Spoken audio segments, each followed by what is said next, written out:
Hello, hello. Welcome to my channel. My name is Juji. This is HD by Z. And if you're new here, this is a space for anyone and everyone who's looking for personal development and relationship advice through human design. And I'm so excited you're here because today I'm going to be doing an analysis of Miley Cyrus and Liam Hemsworth's relationship. But before I do that, I'm just going to let you know right now that if you want to work with me, I'll be dropping my website in the show notes.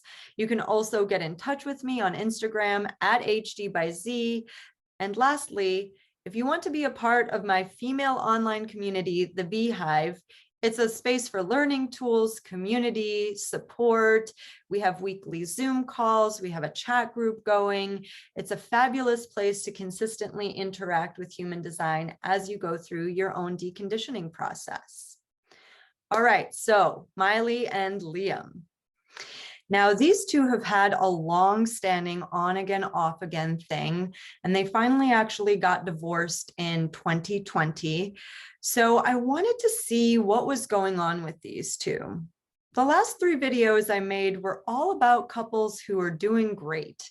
And it's wonderful to see the connections that they have. But I think it's important, and maybe this is my third line talking, I think it's important to look at the mistakes that other people have made in order to learn from them. Sidebar also, I've heard that Miley Cyrus loves human design. Why wouldn't she? So Miley, if you're watching this. Anyway, let's take a look at both of them and see what we can glean and have a discussion about what they could have done differently. Okay, so this is Miley. She's a manifesting generator, solar plexus authority, single definition, 2-5 profile on the right angle cross of the sleeping phoenix. Ooh. So right off the bat, I want to talk about 2 things. We've talked about the 59-6 many times. This is a very sensitive, emotional channel. This is the only channel in the entire chart connected to the solar plexus that takes in emotions as well as putting them out, which means that somebody who has this channel is very sensitive. I think the last time we saw this, it was in Giselle. Channel 2034 is also important to note. This is the channel of charisma, and it's all about selfish busyness. So Miley is here to be busy for herself. This could have been something that got in the way of her relationship with Liam, but let's take a look at him first. All right, so I want to start by saying that Liam does not have accurate birth time. And when that is the case, I do a lot of clicking around on the date of his birth to see what he could have possibly been. And there were some times very early in the morning where it's possible that he could have been a splenic manifester, but I believe that he is a projector. With splenic authority, I believe he is also single definition, and I believe he has a 3-5 profile, which would explain why they were on again, off again so many times over the course of the years. He's on the right angle cross of Maya, and he has what I would consider to be the most important thing that Miley was missing: splenic definition. So anybody who has an open spleen is consistently looking for the security. And I've talked many times about how the projector focus can really be attractive to any generator type. So in this case, it's really all about the fact that he has this focus, he has this juicy spleen that's pretty hooked up, as you can see. And we're all looking for what's missing in our lives. So let's look at the 2 of them together. Again, I don't have accurate birth data, so I'm not going to go too far into anything. If he is a 3-5 projector, Miley and Liam have a single definition connection, which both of them are independently. They have a 6 and 3, better to be free relationship, which means they have 3 centers open and 6 defined. And they converge a lot through this integration circuit, which is something that I find to be really interesting for both of them because it is all about being an individual. which can be difficult when you're in a relationship. They also have an emotional connection with this 4919. These are outer planets which do not move. So I'm sure that they both have these, her with the 19, him with the 49. And this is very tribal. This is very much about the needs of the tribe, the necessities. And this is also where the marriage bargain happens, because marriage is a part of the tribal bloodlines. So for them, it's really interesting that they got engaged, then they broke up, then they got engaged again, finally got married, and then within 8 months, they were filing for divorce again. This might have been something that she felt like she rushed into, who knows? They also have this other emotional connection, the 3955, but this is also an individual channel. So together they have this provocation. They might be provoking each other and creating fights between them, probably unnecessarily, based on some not self themes that I believe they could have going on between the two of them. So what ultimately broke them up? If they have this many connections, if they have such chemistry together, what could go wrong? Well, let's talk about the fact that they met very young. It was 2009. They were on the set of a film. The film was about young romance, so it's very easy to get caught up in that storyline. So when they met, Miley was still a Disney star. She had been packaged and sold as Hannah Montana. She was this bubbly, fun, sweet girl singing bubblegum pop. And she's a 2-5 profile, which means this is somebody who feels very projected on. The 2 gets projected on for their natural brilliance, and the 5th line gets projected on as the hero and the savior. And there came a point in their relationship where clearly Miley Cyrus was wanting to get out from underneath the projection field of this pop princess image. And so she swung the pendulum very, very heavily in the other direction. She came out with her album Bangers. She shaved her head.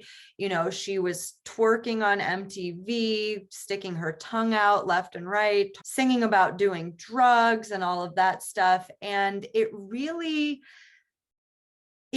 sort of catapulted her into a whole other level, because people had written her off as just this kind of like Britney wannabe and cemented her as a bona fide rock star in a lot of ways. I mean, people were wagging their fingers at her, but at the same time, she knew that that kind of negative publicity was definitely going to help her projection field sort of veer in a different direction. And that must have been very difficult for Liam to watch. I mean, here's his like potential future wife, like in a nude bodysuit, and, you know, I understand that fame is a whole other playing field when it comes to relationships, but I'm sure that that whole thing took a big toll on them, which is why they potentially broke up the first time around, but they couldn't stay away from each other. And if he is indeed a 3-5, it's all about bonds made and broken and made again. So they got back together. They got engaged again, and then unfortunately, after only a few months of marriage, they split up. And after their breakup, Miley wrote an album, like you do when you're an artist. She is very candid about the feelings that she was feeling during their breakup. And a lot of the songs and a lot of the things that she talked about after the breakup happened was all about like being put on this pedestal and how she didn't feel like she could live up to his expectations. And that again harkens back to her projection field and what she may have been feeling, because here's the thing about being a 5th line. None of the projection fields about you are correct. And it's very difficult to know who you are when people are constantly telling you who you are. I'm sure that that's on a whole other level when it comes to fame, because people are trying to package you. They're trying to sell you. They're trying to create an image around you. And it can be very painful for a fifth line to feel like nobody understands them, especially the person closest to you.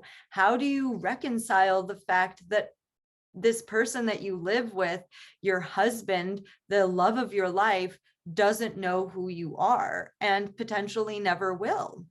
So I can see why that was a really painful part of their relationship.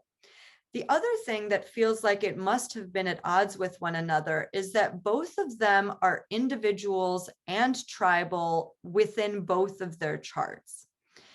Now, this is something I haven't really touched on, but I did mention it in my interview with Carly last time, which is that there's 3 circuit groups in the human design body graph. There's the tribal circuit, the individual circuit, and the collective circuit. Most people have gates in all of these circuits, but it's really important to understand what channels you have in these circuit groups. It's a way of understanding what your priorities are. So when you're an individual, your priority is yourself. And this can be deemed selfish. It can be deemed, self-involved. But really, it's about understanding that people who are individuals are here to contribute their individual expression in this world. Now, tribal people are all about family, community, marriage, children, all of these different things. And this could be at odds with each other. This can be at odds with each other in just one person. But if both people are having this dilemma, I'm sure that it can cause a lot of problems because you're being pulled in 2 different directions. You want the marriage, you want the kids, you want the white picket fence. And on the other hand, you want to have your freedom. You want to be able to express yourself the way that you want to. And this can be very confusing. It's a tug of war, and it's nobody's fault. So these are the types of things that if you can bring awareness to them within the relationship, then neither party has to take that personally. That's what human design is really here to show us, that none of this is personal and everybody has like their own dilemmas that they're going through, never mind trying to deal with somebody else's, right? All right, guys, I think that sums it up for now. I hope you enjoyed this video as much as I did making it. If so, please give it a thumbs up and hit the subscribe button if you want to get notified every time I drop one of these. Please also comment below if you have any questions or if there's another couple that you want to nominate for my analysis. Until next time, ciao for now.